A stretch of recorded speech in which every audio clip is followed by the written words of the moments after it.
Is that go? Okay, well, there we go. All right, so Yochanan 11, 7 through 10. We're going to look at what it is to walk towards difficulty. Are we walking towards it in our own, fleshly, physical mindset, or are we walking in a connected state of being towards things? And Yochanan 11, John chapter 11, 7 through 10 gives us a really good example if we take it and we compare it to Bereshit, or Genesis chapter 1, verses 1 through 5. So that's kind of what we're going to do. But let's talk to the boss, and we'll take a look at some interesting stuff, I think. I enjoyed writing this because it helped me a lot with a lot of things that I've been walking in here lately. So thank you, Father, for this time together. We ask that you will open our eyes, open our ears, and open our hearts so we can see, hear, and understand what your word says. We thank you in the name of Yahusha. Amen. All right. So in reading the Bezoras, the Gospels, we find that Yahusha's life and ministry were not without strife. We read these and we can read that he had some problems, and he upset a lot of people. A lot of people got violently upset with him. And he had a lot of controversy in his life and his ministry as well. So the following verses from the Bezorah of Yochanan, or the Gospel of John, give us a good lesson in walking towards difficulty, and then it teaches us how to effectively handle it. But it gives us a point of view that I don't think we think about very often. And hopefully as we move on and become more aware that our Elohim is present in our lives, we start to pay more attention to what's going on in these verses and apply it. So this lesson is about connection. And we're going to look at Yochanan 11, like I said, verses 7 through 10. And it starts with, "Then after this he said to the Talmudim, 'Let us go into Judea again.' The Talmudim said to him, 'Rabbi, the Yahudim were but now seeking to stone you, and you want to go there again?' Yahusha answered, 'Are there not 12 hours in a day? If a man walks in the day, he stumbles not, because he sees the light of his world. But if a man walks in the night, he stumbles, because the light is not in him.'" Okay, so very profound mystical teaching, kind of makes you want to go, ooh, but let's take a look at this and see what he's talking about, where he's coming from. So we've read Yochanan to this point, and we know that Yahusha had left Judea with an angry crowd wanting to stone him. And as he's retreated into Galilee, now he's going to go back into Judea. Yahusha has to go back to Judea. His good friend Lazarus has died, and Yahusha needs to go out of loyalty to his friend and to his family. But in our next study of Yochanan, we're going to find that there's a lot more in that incident with the raising of Lazarus that connects this and an incident in Luke together to help us to understand a wider picture, but we'll look at that in the next lesson. But for now, we're going to consider that Yahusha has to, what he has to do and where he has to go, and these two things are filled with difficulty. So we take our modern day consideration. How do we apply this to our lives? So the modern day consideration of this is that oftentimes, and at times several times a day, we too are faced with difficult situations or circumstances that we must walk into and through. Nobody here has any problems, though, throughout the day, I'm sure. Everybody's good? All right. All right, so these verses are going to give us insight as to how to walk in these conditions with either clarity or confusion. So let's consider first, are there not 12 hours in a day? Are there 12 hours in a day, or are there 24 hours in a day? Okay, so why 12 hours in a day? All right, here Yahusha is actually dividing a full 24-hour day into two parts, which are day and night. The number 12, when we look at 12, is a representation of a government, authority type of an idea. But the 12th letter of the alphabet is the letter Lamed that represents teaching, instruction, and guidance. Remember the Proto-Hebrew, or the Proto-Sinaitic Lamed is the shepherd's goad. The word Lamed in Hebrew means to teach, to instruct. Okay? So, we now have a question to consider. What is it that guides us? By what authority are we guided? By what authority do we move into our difficult situations? And we can say, okay, well, he's saying there's 12 hours in a day. Is it the 12 hours, the light part of the day that guides us, the authority of the light that guides us? Or is it the 12 hours of the day of the darkness, what we can't see, that guides us? So it takes us into are we spiritually connected, or are we still wandering around the dark of our disconnection? Okay? So to understand this a little better, let's go back in time to Bereshit 1 through 5. That says, "In the beginning, Elohim created the heavens and the earth." All right, so we have this verse. In the beginning, Elohim created the heavens and the earth. We read this in English, we say, oh, great. Elohim created space-time and matter. But we don't see anything else because we don't look at it any deeper than that. Now, we've talked about this a few times. Let's kind of just run through it real quick one more time to understand what's going on, what was established for us. We've learned within the Hebrew of this verse that we find the plan for redemption, the plan of restoring the realm of Elohim back to the realm of humankind. In this verse, we find that there will be a means of reconnection between Elohim and the Adam, and that it would be made possible by and through Yahusha. So we have a means of being spiritually connected and aware of the voice of Yahuwah, our Elohim, in our lives. So the question becomes, are you aware that there is a means of you becoming reconnected? When we look at this phrase in Hebrew, in the beginning Elohim created the heavens and the earth, this may be old to some of you, for some of you not. We have Bereshit bara Elohim et hashamayim va'et haaretz. So here we have this word, Bereshit.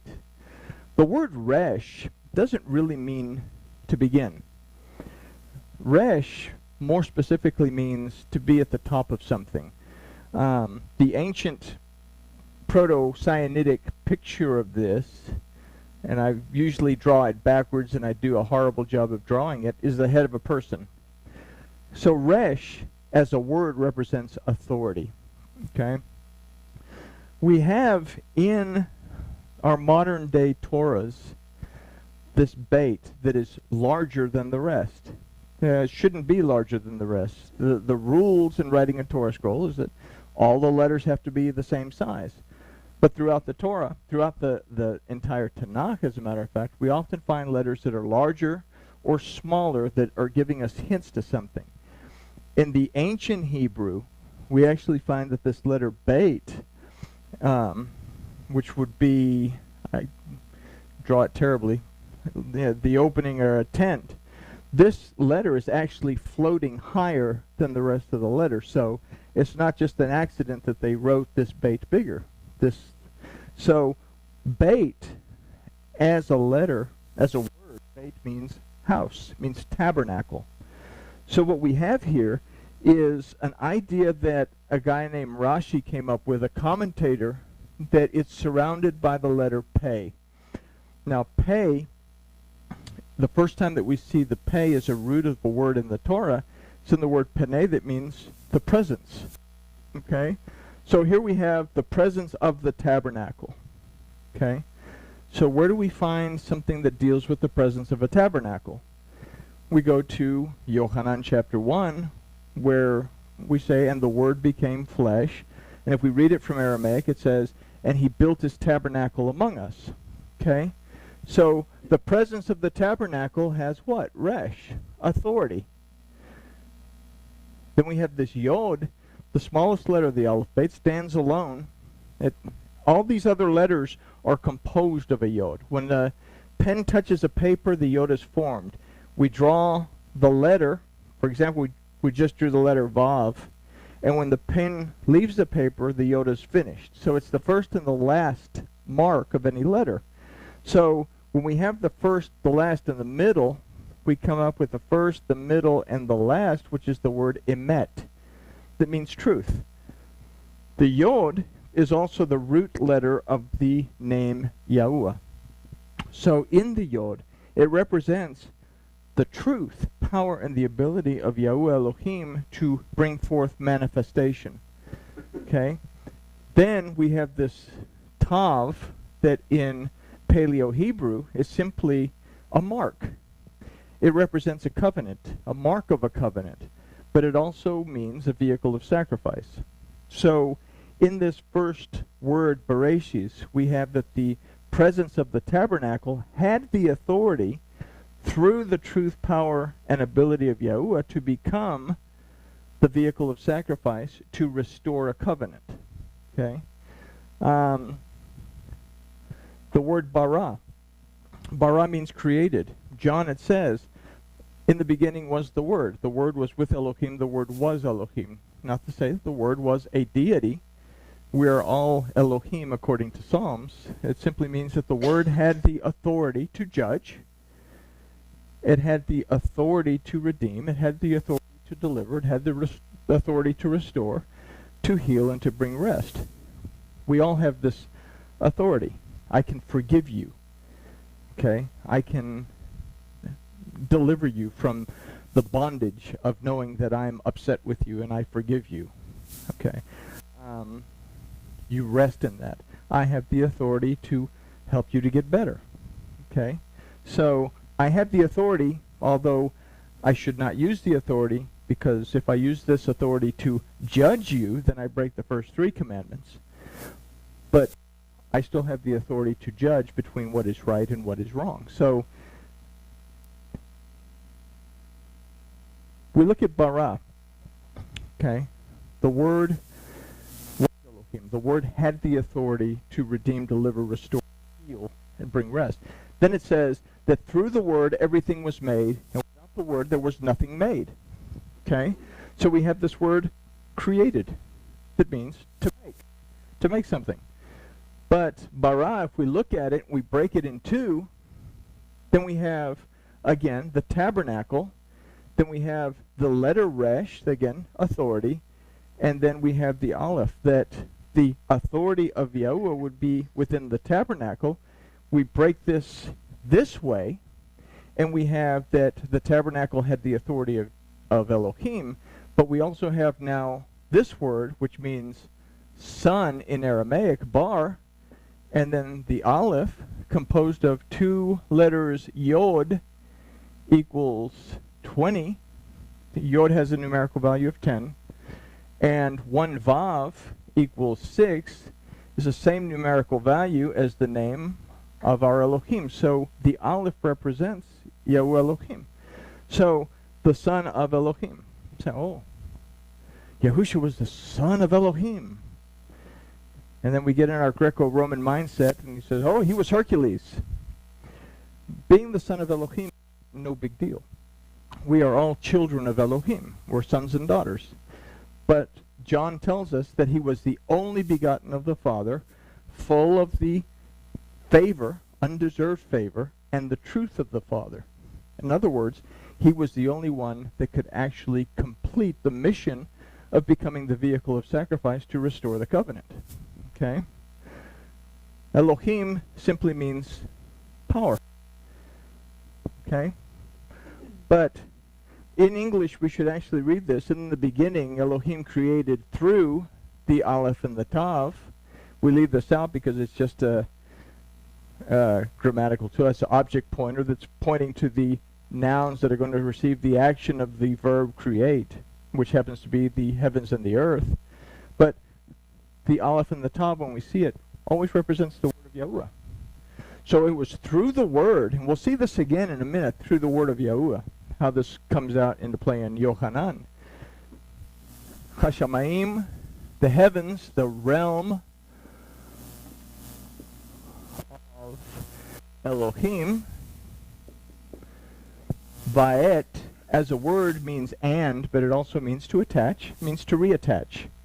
Okay, what do we have here? We have the Aleph and the Tav that represent the word. We have the Vav that represents flesh, or human. So the Word became human and built his tabernacle among us and had the authority to do all this, so that what? The realm of Elohim would be reunited to the realm of the Adam, which is the earth.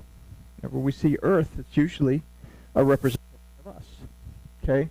So we see in this first verse that there was a means established for us to become reconnected back to our Elohim.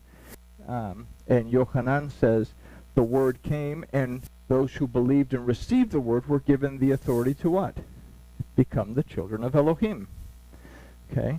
So, but we use this word, become the B'nai HaElohim.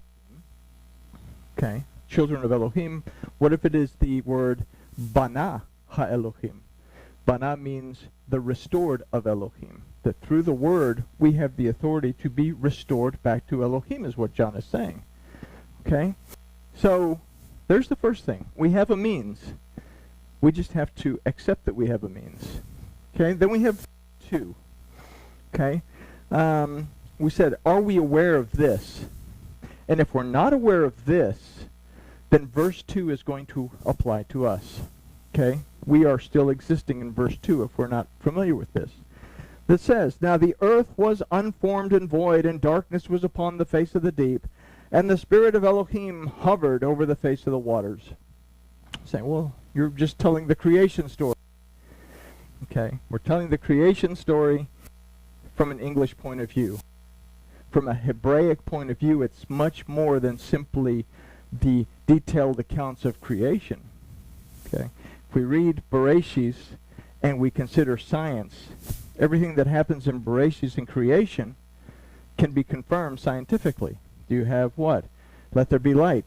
Energy has to exist in order for matter to exist, and then we have to have an atmosphere. Then we have to have plants that bring oxygen into the atmosphere. Then we have to have animals that in the waters that do what? Well, plankton in the waters is the reason that we have oxygen in the air. Then you have living animals that walk on the ground. Then you have human beings, birds and all this other stuff. So it follows a very specific order if we look at it in that scientific frame point, or the point of view. But let's look at verse 2 from a different point of view. Now the earth was unformed and void, and darkness was upon the face of the deep, and the Spirit of Elohim hovered over the face of the waters. So the earth, we've talked about, is a representation of us. It's the realm of the Adam. So the earth is us. It remains in a physical state of being, led by the carnal mind and thoughts that it generates, the waters. Okay? Even though the Spirit of Elohim hovered over the face of the waters, Yahuwah our Elohim is present and aware of us, we remain unaware of him because we're in this tohu vavohu state of mind. So the Hebrew word describes the waters as being in a state of surging turmoil. In the phrase tohu vavohu, that means unformed and void, we can also translate this as meaning confused and empty. Okay? And this is what we are when we're not in any connected state of being. We just shoot from the hip. We solve our problems physically. Sometimes it works out, sometimes then we roll the dice and hope for the best, right? Okay? So this is a state of disconnection from Elohim. Elohim is a more detailed word than simply this idea of God, a deity. Elohim was understood to be a mighty force. And this was what El means. Elohim is a plural of El, that there is a bunch of forces that contribute to our life. Elohim is a plural word. Elohim is also a feminine word. We have Yahuwah that is also a feminine name. Why? Because the Father is spirit, and anytime we see a feminine analogy in the Torah, it's referring to a spiritual aspect. Elohim, aside from meaning a power or a force, also means a judge, an authority. The root is ayil, that means a ram, that is an animal used for redemption, and terebinth, a tree. When we read in the Torah, most of the time people are hanging out resting under the terebinth, but the sap from the terebinth tree was also used in the treatment of injuries. It was also used in the treatment of the wound after the circumcision on an infant. So in ram and terebinth, we have this idea of restoration, redemption, deliverance, healing, and rest. So when we look at Elohim as simply more than this idea of a little old guy with a beard floating around on a throne somewhere, this mighty force that is present in every aspect of our lives at every moment, that's what Yahuwah means, that has the authority to do what? Redeem us, deliver us, heal us, bring us rest. Okay? So it's a lot more than simply that. Okay? The word for darkness is vachoshek. That's the same word used for darkness during the plagues of Egypt and represents a state of separation from Yahuwah. So what changes this state of being is found in verse 3. That said what? And Elohim said, very important little phrase, and Elohim said, let there be light, and there was light. Okay? So the word used for and Elohim said is vayomer. The root word of this is amar, that means to speak, but also refers to something that is spoken from the heart. Okay? We consider the last letter of the Torah is lamed. First letter of the Torah is beit. You put them together, they spell leb. That means heart. So the Torah, which is the word of Yahuwah, is his heart. But we also have to take into account the prefix, which is the vav. And the prefix vav usually means and. Okay? So this is a representation of humankind as well as the flesh. So in this word we can consider that Yahuwah would speak the light into existence as the Word who would be made flesh. Okay? So we see a little bit more of what's going on up here, is that the light would come to humankind as the Word that was made flesh, as the presence of the tabernacle that would have the authority to do something in order to restore the balance between the realm of Elohim and the realm of humankind. Okay? I lost myself. Oh, good. So the light in this represents for us the connection. The light in this verse represents for us the connection between Yahuwah Elohim and the Adam that is made possible by and through his word, his Yahusha, who was and is the light of the world. Yahusha said what? I am the light of the world. Okay, so now we know why he said that. It is through our connection to Yahuwah Elohim that we escape the verse 2 to be tohu vavohu, empty and confused, walking in darkness, and move into the state of being talked about in verse 4. It says, and Elohim saw the light that it was good, and Elohim divided the light from the darkness. So this verse will reveal itself in application when we consider verses 9 and 10 of Yochanan. Elohim divided the light from the darkness. 2 12-hour portions of a day, right? The word for good here is tov, that also means to be agreeable and to walk righteously. The word that precedes it is ki, that also means in truth. So what we consider is that to walk in the light, in a connected state of being, is to walk in truth, in agreement with Yahuwah, and in righteousness according to his word.